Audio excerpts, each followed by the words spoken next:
Salam saudara-saudari yang terkasih dalam nama Yesus Kristus. Sungguh anugerah Yesus yang begitu besar dalam kita. Kita masih diberikan kesempatan untuk boleh berkumpul, mendengarkan firman Tuhan. Sekali lagi saya berterima kasih kepada Boksu Bung Wiranto dan segenap majelis yang telah memberikan kesempatan saya boleh menyampaikan firman Allah di dalam kebaktian GMI Titus Titik Kuning. Saudara-saudari yang terkasih, mari sebelumnya saya ajak kita semua untuk membuka satu perikop firman Tuhan di dalam 1 Petrus pasal 5 ayat 8 hingga ke 9. Mari kita sama-sama membuka Alkitab kita di dalam 1 Petrus pasal 5 ayat 8 hingga ke 9. Beginilah bunyi firman Allah. Sadarlah dan berjaga-jagalah. Lawanmu si iblis berjalan keliling sama seperti singa yang mengaum-ngaum dan mencari orang yang dapat ditelannya. Lawanlah dia dengan iman yang teguh, sebab kamu tahu bahwa semua saudaramu di seluruh dunia menanggung penderitaan yang sama. Mari saya ajak kita untuk kembali berdoa. Bapa, kami bersyukur kepadamu. Hari ini kami boleh kembali datang di hadapanmu, mendengarkan sebagian dari firman-Mu. Kuasai kami, hati kami, pikiran kami, agar apa yang kami dengar itu boleh mengubah dan memperbarui iman rohani kami. Begitu juga kepada hamba-Mu yang terbatas dan penuh kelemahan. Berkuasalah dan bersabarlah kepada hamba, karena hamba siap untuk menjadi penyambung lidah Engkau dalam pemberitaan pagi hari ini. Terima kasih Bapa, kami siap, hamba-Mu siap juga di dalam penyampaian, dan kami siap untuk mendengarkannya. Amin. Saudara-saudari yang terkasih, sekali lagi saya menyapa kita semua, Shalom. Hari ini tema yang diberikan kepada saya, waspadalah. Saudara-saudari, pernahkah kita menyaksikan film Kerak Sakti? Saya yakin banyak dari kita pernah menonton film tersebut. Dan bila belum pernah menontonnya, maka setidaknya kita pernah mendengar nama Kerak Sakti. Dalam film ini diceritakan sosok seekor kera yang memiliki kesaktian yang diminta oleh dewa untuk mengawal gurunya. Dia ditemani dua siluman, yakni siluman kerbau dan babi. Kera sakti menjadi pelindung gurunya dari segala mara bahaya yang dihadapi oleh mereka setiap saat. Saudara-saudari, seringkali orang Kristen setelah dibaptis menganggap mereka telah usai dan resmi menjadi orang Kristen, dan itu sudah cukup bagi mereka. Padahal faktanya kita perlu menjaga kehidupan kerohanian kita setiap saat. Mengapakah orang Kristen perlu menjaga kerohanian setiap saat? Tentunya sebagai orang percaya dalam kehidupan imannya penting sekali menjaga kerohanian. Tanpa menjaga kerohanian, maka bukanlah orang Kristen sejati. Karena orang Kristen sejati pasti akan menjaga kerohaniannya. Saudara-saudari, penulisan surat Petrus yang ditujukan kepada orang-orang bukan Yahudi yang baru saja bertobat. Petrus mengingatkan dan mendorong mereka untuk selalu menjaga iman kerohanian mereka kepada Yesus. Meskipun banyak cobaan akan datang silih berganti. Dalam perikop ini Petrus memulainya dengan dua kata penting, yakni sadarlah dan berjaga-jagalah. Kedua kata ini menjadi penekanan dari maksud Petrus di dalam menjaga iman rohani. Dan setelah kedua kata tersebut diikuti dengan kata penting lainnya, yakni lawanlah, yang sekaligus menjadi kunci melawan iblis. Saudara, syarat menjaga iman rohani menurut Petrus yaitu kata sadar. Kata ini menjadi kata awal pembuka surat ini, sekaligus menjadi pengingat bagi mereka sebagai umat Allah, agar mereka selalu sadar atau terjaga, atau dengan penuh kehati-hatian dan senantiasa siap sedia. Karena situasi pada saat itu, petobat-petobat baru membutuhkan pengajaran yang benar, yaitu pengajaran yang berpusat pada Kristus.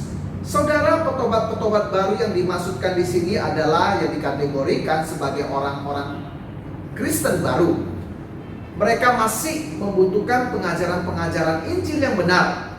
Mereka butuh bimbingan pada saat itu. Sehingga surat ini kemudian ditujukan kepada mereka. Jika berbicara petobat-petobat baru pada masa itu, bukankah hal itu mewakili kita sebagai orang-orang percaya saat ini? Bagaimana Petrus mengingatkan mereka untuk sadar, demikian pula lah kita diingatkan untuk sadar juga. Sadar akan godaan yang setiap saat mengintai kita. Saudara, sekaligus ini menjadi poin pertama. Dan iblis tahu bahwa manusia adalah makhluk yang lemah. Makhluk yang lemah akan kedagingan. Kedagingan inilah adalah godaan iblis yang terbesar. Daging manusia lemah, sementara roh penurut. Keinginan daging yang dimaksudkan adalah hal-hal yang berhubungan dengan keinginan ataupun kedagingan manusia, seperti tahta, harta, gelar, jabatan, kedudukan, waktu, atau bahkan kesenangan-kesenangan kita. Hal-hal seperti ini akan membuat kita kemudian jauh daripada Tuhan. Dan bila hal itu menjadi prioritas kita, kita sedang di dalam kedagingan kita sendiri. Injil Matius sendiri juga mengingatkan kita akan hal ini. Dalam Matius pasal 26 ayat yang ke-41 berkata, "Berjaga-jagalah dan berdoalah supaya kamu jangan jatuh ke dalam pencobaan. Roh memang penurut, tetapi daging lemah." Saudara, baru-baru ini di laman YouTube beredar sebuah berita tabrakan yang terjadi di tol Tebing Tinggi, Medan pada tanggal 21 September 2021. Tabrakan tersebut dialami oleh seorang pengemudi mobil Agya dengan sebuah truk. Diceritakan mobil Agya tersebut kemudian menabrak truk, sehingga mengakibatkan pengemudi dan penumpang mengalami kecelakaan dan kemudian harus dilarikan ke rumah sakit terdekat.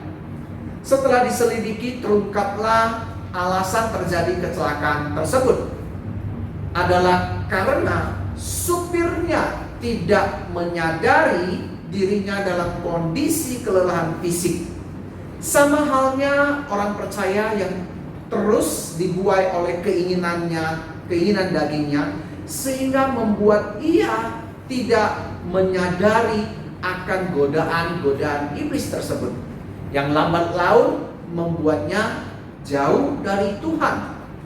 Saudara, untuk itu kita perlu sadar senantiasa. Dan bila kita telah jauh dari Allah, maka kita seharusnya segera kembali kepada Allah.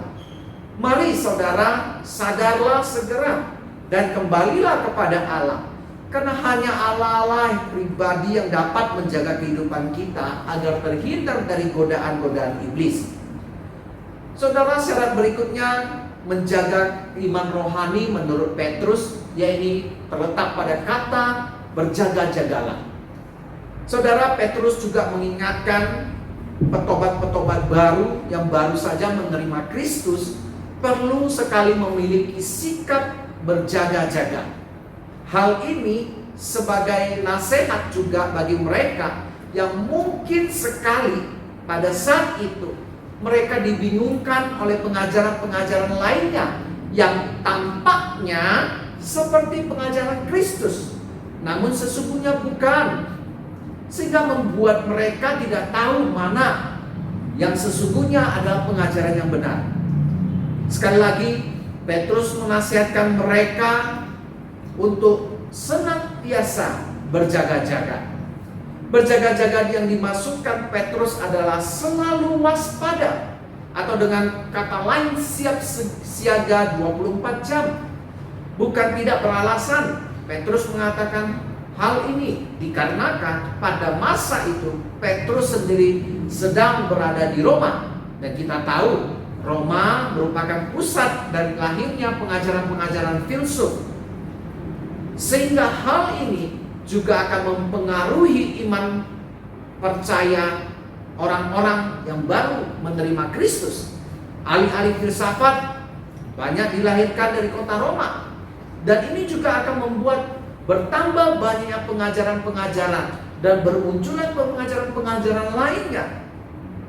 Saudara, justru ketika kita menjadi orang Kristen akan banyak sekali mendapatkan tantangan, yaitu godaan-godaan dari hawa nafsu maupun keinginan daging kita. Disinilah Petrus mengingatkan, menegaskan kembali kepada orang-orang percaya untuk selalu berjaga-jaga.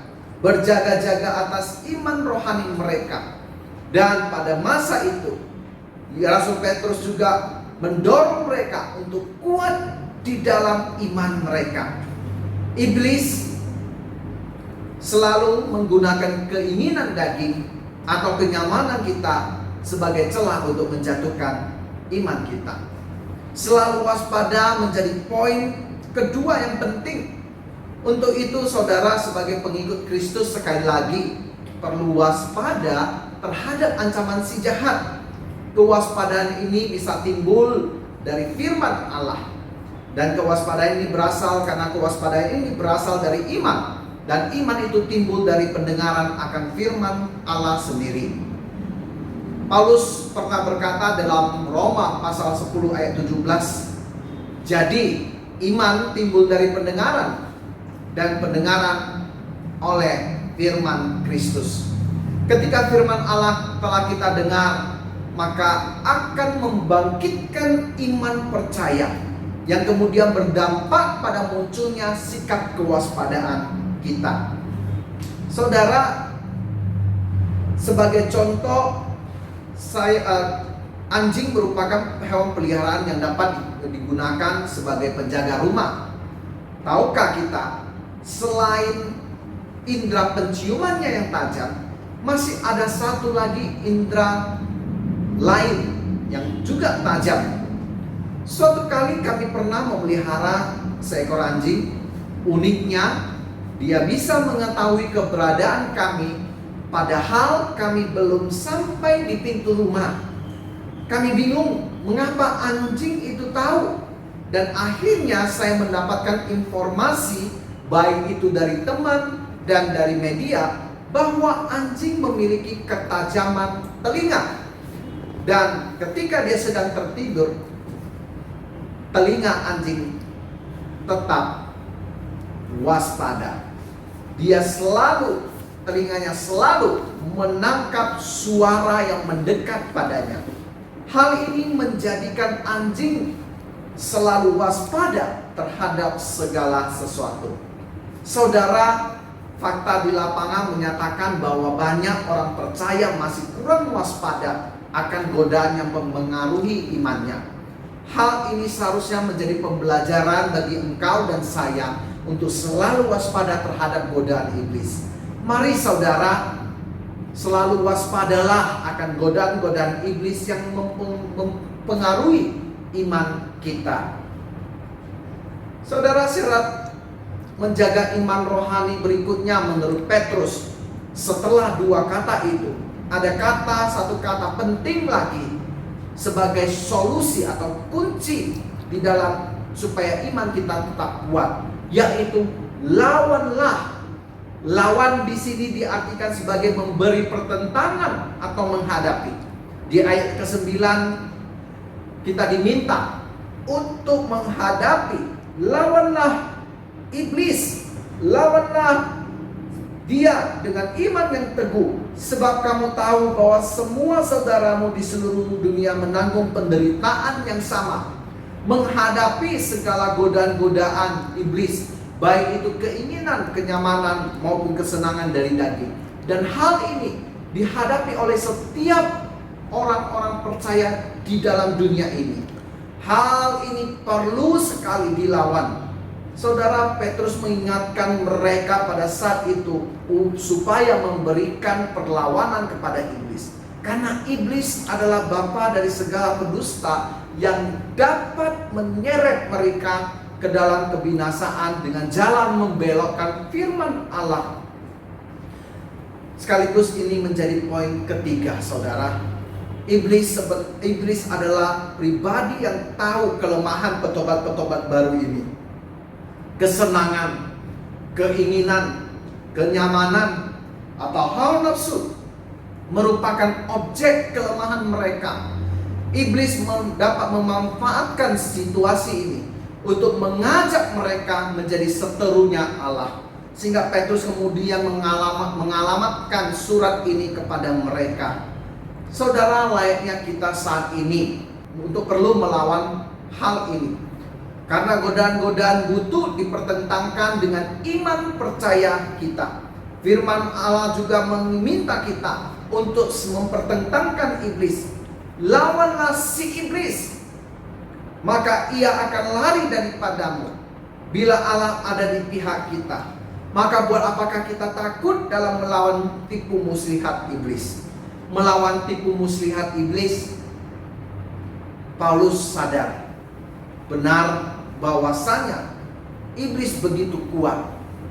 Namun Paulus memberikan solusi di dalam Efesus pasal 6 ayat 11 berkata, "Kenakanlah seluruh perlengkapan senjata Allah supaya kamu dapat melawan tipu muslihat iblis." Kita sadar tanpa senjata Allah manusia tidak akan berdaya di dalam melawan iblis. Saudara, senjata adalah alat untuk menyerang ataupun alat untuk mempertahankan diri. Dan ketika kita berbicara mengenai konteks senjata Allah, maka senjata Allah adalah perlengkapan kerohanian kita untuk berperang melawannya.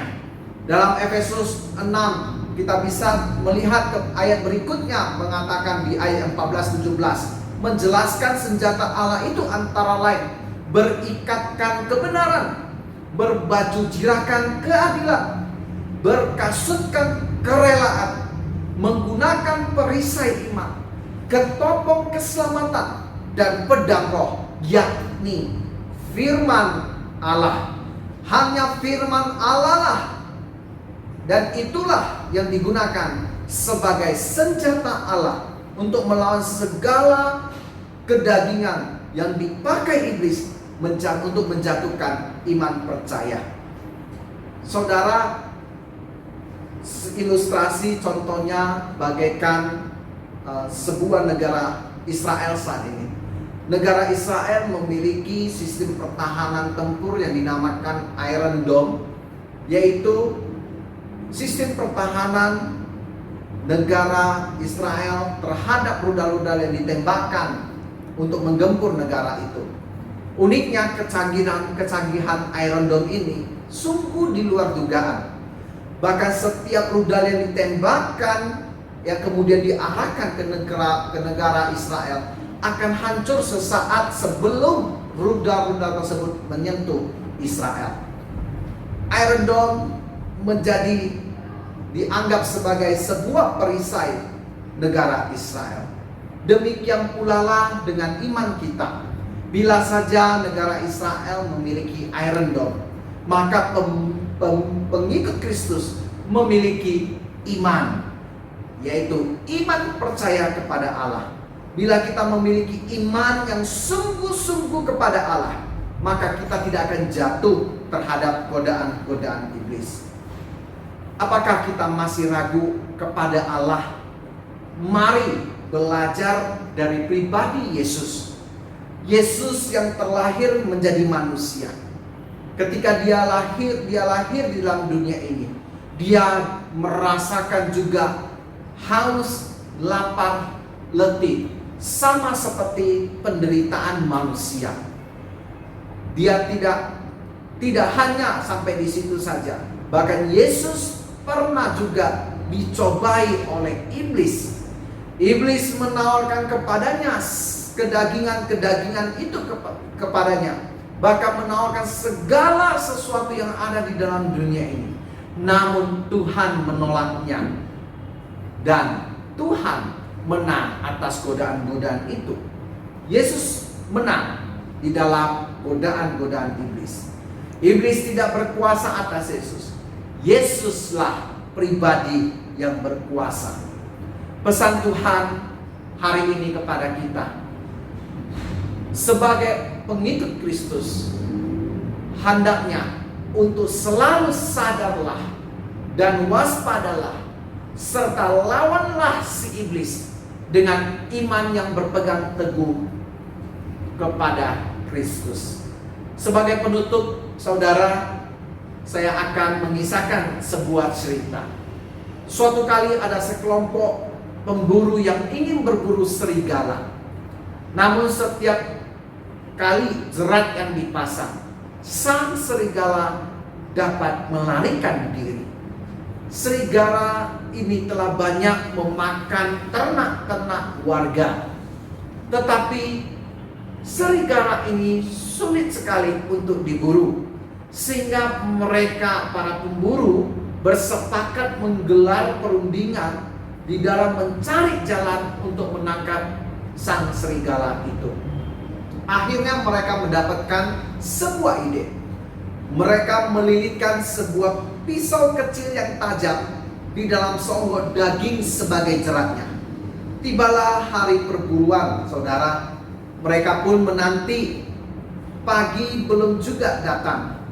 Dan hingga siang, sang serigala tidak muncul juga. Namun ketika menjelang sore hari, sang serigala akhirnya muncul dari semak-semak hutan. Saudara, para pemburu telah menunggu sang serigala di atas pohon. Ketika sang serigala melihat seonggok daging tersebut, dia mulai tertarik dan coba melihat keadaan di sekelilingnya. Dia menyadari tidak ada orang. Dia berpikir, aman untuk saat ini. Saya akan menyantap seonggok daging itu. Akhirnya sang serigala yang kelaparan tersebut mulai memakan daging, menjilatinya dengan amat sangat nikmat. Saking nikmatnya, dia mulai selangkah demi selangkah menjilati daging itu. Semakin dia menjilati daging itu, semakin pula kencang sayatan dari pisau yang mengenai lidah sang serigala. Tanpa disadari, saudara, pisau kecil yang ada di dalam daging itu mulai menyayat dan menyayat dia secara perlahan-lahan hingga dia kehabisan darah. Akhirnya sang serigala mati juga. Saudara, pesan dari cerita ini mengatakan kepada kita, setiap kita, orang-orang percaya, memiliki keinginan daging kita masing-masing. Sehingga kita perlu sadar dan waspada bila keinginan daging tersebut telah menjauhkan kita dari Allah. Sehingga kita perlu melawan agar kita tidak terjatuh ke dalam maut yang membinasakan kita. Kiranya Tuhan memberkati firman-Nya dan kita semua. Mari kita tundukkan kepala kita kembali berdoa. Bapa, hamba-Mu bersyukur kepada Engkau karena Engkau masih memberikan kami nafas kehidupan. Dan berkat-Mu tidaklah kekurangan di dalam hidup kami. Begitu juga dalam pemberitaan firman-Mu hari ini yang begitu mengingatkan kami akan godaan-godaan dari iblis. Untuk selalu sadar, untuk selalu waspada, dan untuk selalu harus melawan kuasa-kuasa godaan tersebut. Bapa, ajarilah kami. Tumbuhkanlah benih-benih firman-Mu. Hamba-Mu telah selesai berkata-kata, namun biarlah benih yang ditaburkan itu dapat segera tumbuh dengan amat sangat sehat, dapat dengan segera berakar lebih dalam, dan dapat segera dengan berbuah lebih lebat dan banyak bagi Kristus Yesus. Bapa, Sekali lagi, ajarkan kami untuk menjadi pelaku-pelaku firman-Mu. Di atasnya, Bapa, ampunkanlah segala dosa kesalahan kami, baik itu sengaja kami perbuat atau tidak, baik itu dari perkataan, pikiran, hati, tindakan, sikap kami yang tidak berkenan. Kiranya Engkau sucikan, Engkau kuduskan sekali lagi kami semua. Terima kasih Yesus. Di dalam nama Yesus hamba-Mu berdoa dan kami bersyukur. Amin. Shalom, Tuhan Yesus berkati.